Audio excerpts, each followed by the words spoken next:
नमस्कार दोस्तों, तो कैसे हैं आप सभी। आज फिर आपके लिए लेकर आए आध्यात्मिक ज्ञान चर्चा, जो कि संत रामपाल जी महाराज जी और देवकीनंदन ठाकुर के बीच होगी। तो आइए जानते हैं देवकीनंदन ठाकुर के विचार। उत्तम एकादशी है जिसमें कोई आहार किया ही न जाए। श्रेष्ठ एकादशी, कोई कुछ आहार नहीं। अगर न मन माने तो दूध ले लो, कुछ जूस ले लो, कुछ ऐसा कुछ पान कर लो, खाओ नहीं कुछ। एकादशी का व्रत रहो जरूर, बड़ा श्रेष्ठ व्रत है एकादशी का। भगवान सहज प्रसन्न हो जाते हैं। एकादशी मोक्ष प्रदान करने वाली सहज व्रत है।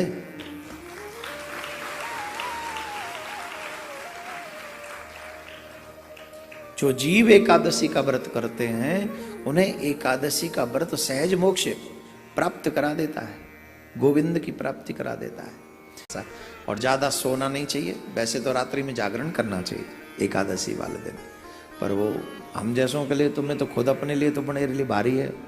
मैं तो नहीं जग पाता हूँ रात्रि भर, मुश्किल हो जाता है। पर हाँ, जब मैं थोड़ा और रहूँगा। पर आप लोग अगर रह सकते हैं तो जागरण कर सकते हैं। कई व्रत ऐसे हैं। करवा चौथ का व्रत पति की उम्र बढ़ाता है ना।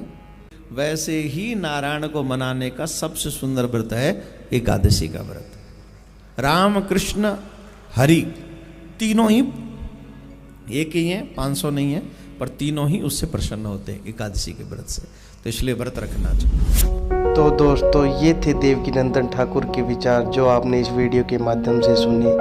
आइए अब जानते हैं संत रामपाल जी महाराज जी। जैसे मुसलमान भाई 5 वक्त की नमाज करते हैं और ईसाई भाई प्रार्थना करते हैं और हिंदू भाई नित्यनेम करते हैं, एक गीता का अध्याय कर लिया प्रतिदिन या वेद के 2-4 मंत्र डेली पढ़ लिए, ये तो केवल एक ज्ञान यज्ञ है। 5 यज्ञ होती हैं, एक यज्ञ से भी काम नहीं चलेगा। जैसे मुसलमान भाई क्या करते हैं, एक तो 5 वक्त की नमाज करते हैं या कुरान शरीफ का पाठ करते हैं, ये ज्ञान यज्ञ है। एक वे सजदा करते हैं, ये केवल प्रणाम यज्ञ है। और रोजा करना ये किसी शास्त्र में नहीं है, रोजे करना। जैसे गीता अध्याय नंबर 6 के श्लोक नंबर 16 में लिखा है कि अर्जुन, ये योग न तो अधिक खाने वाले का और न बिल्कुल ना खाने वाले, यानी रोजा रखना सुबह से लेकर शाम तक ना खावा, तो उसका ध्यान उस रोटियां पर आकर भगवान बना रहता। हमने खूब करके देख रखा है। इस दास ने 25 वर्ष हनुमान जी के व्रत रखे थे, मंगलवार के, बचपन से लगा था, 10-12 वर्ष का। अब सारा दिन व्रत रखना जरूरी। 12 बजे के बाद खाना खाना, तो 12 बजे तक रोटी याद रहा करती। हनुमान जी तो शाम में रोटी खाए पास याद आया करता।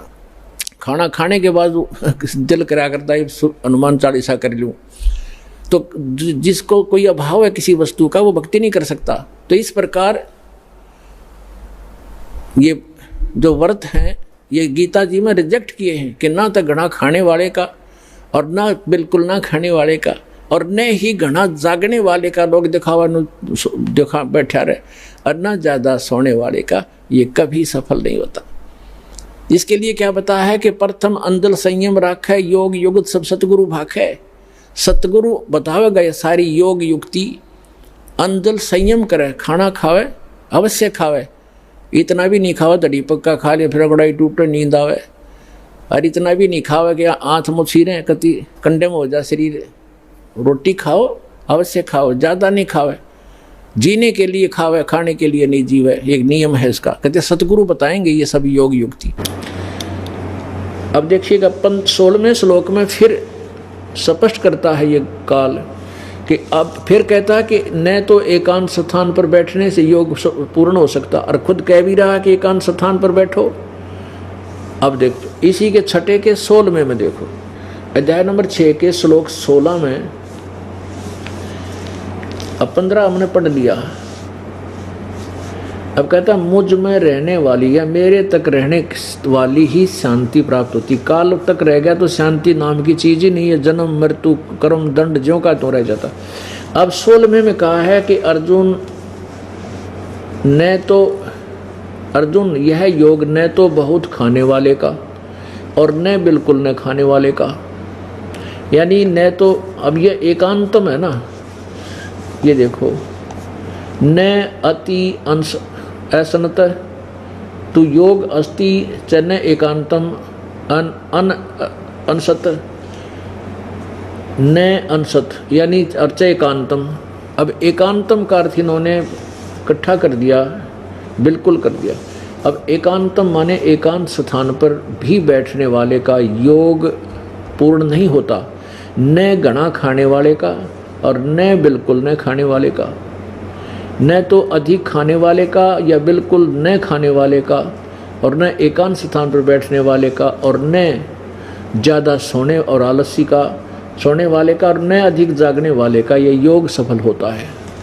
अब यहाँ अपने आप कह रहा है कि ना तो अधिक खाने वाले का, ना बिल्कुल ना खाना यानी व्रत रखने वाले का, एकांतम मन एक स्थान पर बैठकर साधना करने वाले का, ना घना जागने वाले का, ना ज़्यादा सोने वाले का, ये योग सफल नहीं होता। तो परमात्मा अपने सब वेद में कहते हैं, प्रथम अंजल संयम राखे, योग युगत सब सतगुरु भाखे। प्रथम खाने पर संयम करे, अंजल पर संयम यानी तो अधिक नहीं खावे, थोड़ा खावे। व्रत नहीं रखने को कहा, कम खावे, इतना नहीं खावे दड़ी पक्का खा ले, फिर अंगड़ाई टूट आलस आ जा, पड़ के सो जा, जमाई आवे। और इतना भी कम नहीं खावे कि आदमी कति कमर टेढ़ी हो जाए, फिर भूख लागे, कतर कतर काल जा करें जा, ध्यान भूख पर है, भक्ति कैसे होगी उसकी। अंजल संयम रखे, यानी संयम रखे अपना भोजन के ऊपर, अल्पाहार करे, इतना कम भी नहीं करे कि बिल्कुल आत्मुस जा, और ज़्यादा भी नहीं करे कि आलस और जमाई दुखी करे।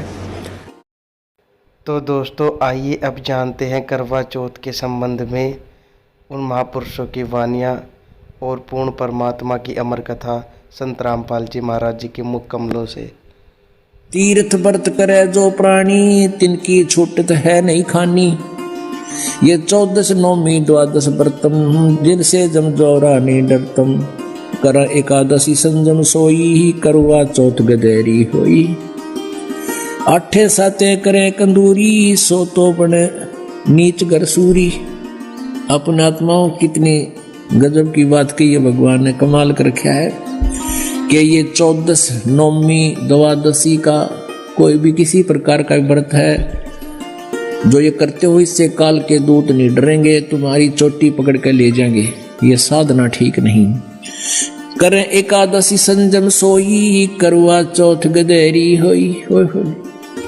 एकादशी का व्रत रखने वाले और करवा चौथ का व्रत रखने वाली बहन बेटियां कहते हैं कि अगले जन्म में गधी की योनि में जाएंगी। अब करवा चौथ क्या है बता। करवा चौथ, एक बहन कहती है करवा चौथ इसलिए कि पति की आयु लंबी हो। एक कह रही थी कि मैं उसी दिन करवा चौथ का व्रत रखी हुई थी और उसी दिन मेरे पति की मृत्यु होगी। इस करवा चौथ ने कति ढाल नहीं अड़ाई। और फिर सद्भक्ति ना करने से कहते हैं अगले जन्म में फिर पशु योनियों में जाऊंगी। आन धर्म जो मन बसे, कोई करो नर नार। गरीबदास जिंदा कहे, वो जासी यम द्वार। आन धर्म जो मन बसे, आन धर्म, धर्म में धार्मिक पूजाएं, एक परमेश्वर को छोड़कर जो और साधनाएं मन में बसाए बैठे हैं, चाहे कोई करो नर नार, स्त्री करो चाहे पुरुष करो। गरीबदास जी कह रहे हैं परमात्मा जिंदा रूप में धर्मदास जी को कह रहे हैं, वो जागा काल के द्वार, यम द्वार, नरक में जाओगा। कहे जो करवा चौथ कहानी, तास गधेड़ी निश्चय जानी। अब करवा चौथ को जो कहानी सुनाते हैं ना, कई अनपढ़ माई रखा करती व्रत करवा चौथ का रखते हैं अभी, लेकिन हमारे भक्त नहीं रखते। और वो किसी ने बुला के न्यू कहा करती, बेटी या कहानी पढ़ के सुनाइए करवा चौथ की। और परमात्मा कहते हैं जो करवा चौथ का व्रत रखे वह भी गधी बने, और जो उसने कहानी सुनाओगी वह भी उसी कैटेगरी में होगी। दोस्तों अब निर्णय आपको करना है कि आप कौन सी भक्ति को चुनेंगे।